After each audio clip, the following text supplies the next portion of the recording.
Assalamualaikum warahmatullahi wabarakatuh. Sebelumnya, perkenalkan nama saya Hoirun Nisa. Saya adalah mahasiswa magang yang berasal dari IAIN Jember, Program Studi Pendidikan Agama Islam, Fakultas Tarbiyah dan Ilmu Keguruan. Nah, kebetulan saya ditugaskan untuk magang di SMPN 8 Jember dan mengajar kelas 7A, yaitu mata pelajaran Pendidikan Agama Islam dan Budi Pekerti. Bagaimana kabarnya kalian hari ini? Semoga sehat selalu ya. Amin, amin ya robbal alamin.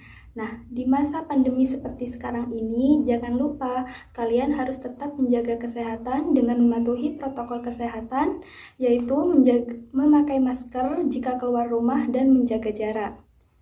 Nah, untuk pertemuan sebelumnya, kalian sudah belajar tentang toharoh. Apa sih toharoh itu? Iya, toharoh artinya bersuci, baik dari hadas maupun dari najis.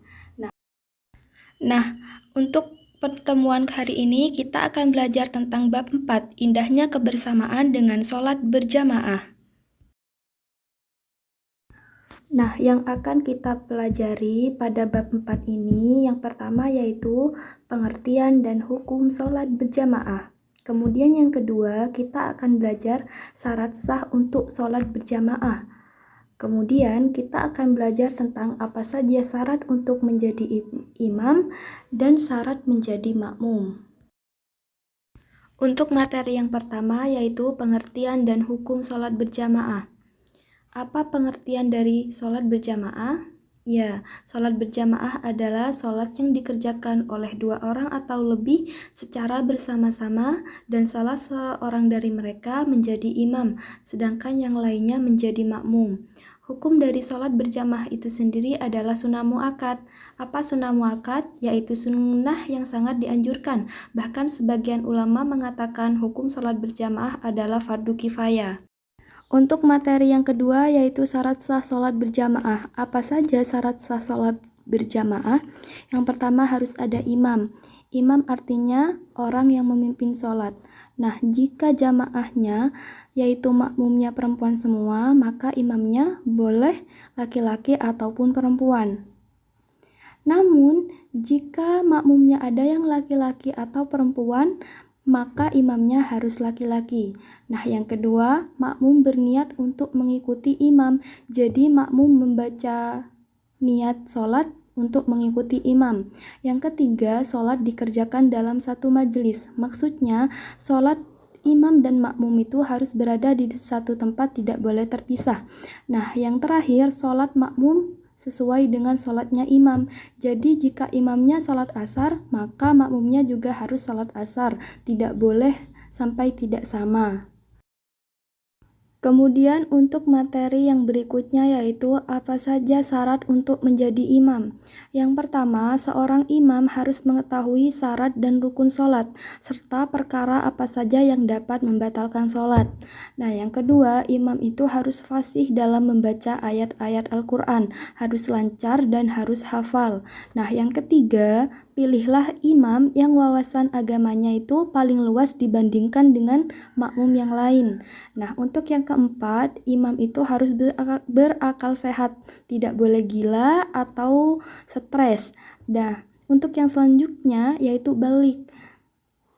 Balik artinya sudah cukup umur ya, bukan anak-anak lagi.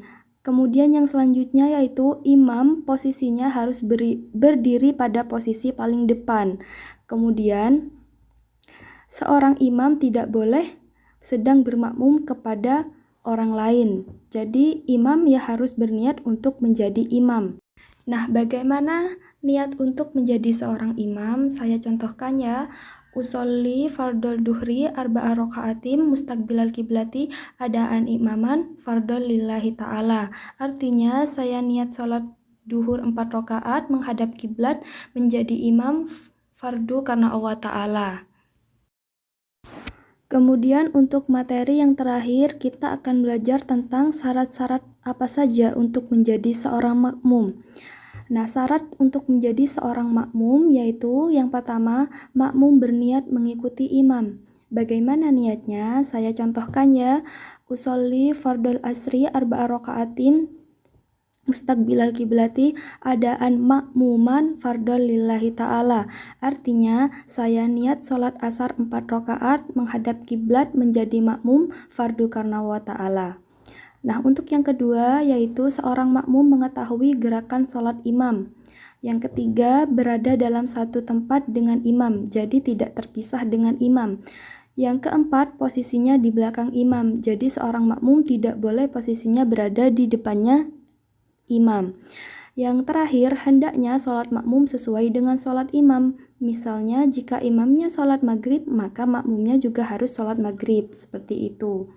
Itu saja ya untuk materi hari ini. Jika ada yang belum jelas, bisa ditanyakan kepada saya atau mencari di sumber yang lain. Nah, kalian harus tetap belajar karena minggu depan kita akan mengerjakan latihan soal bab 4.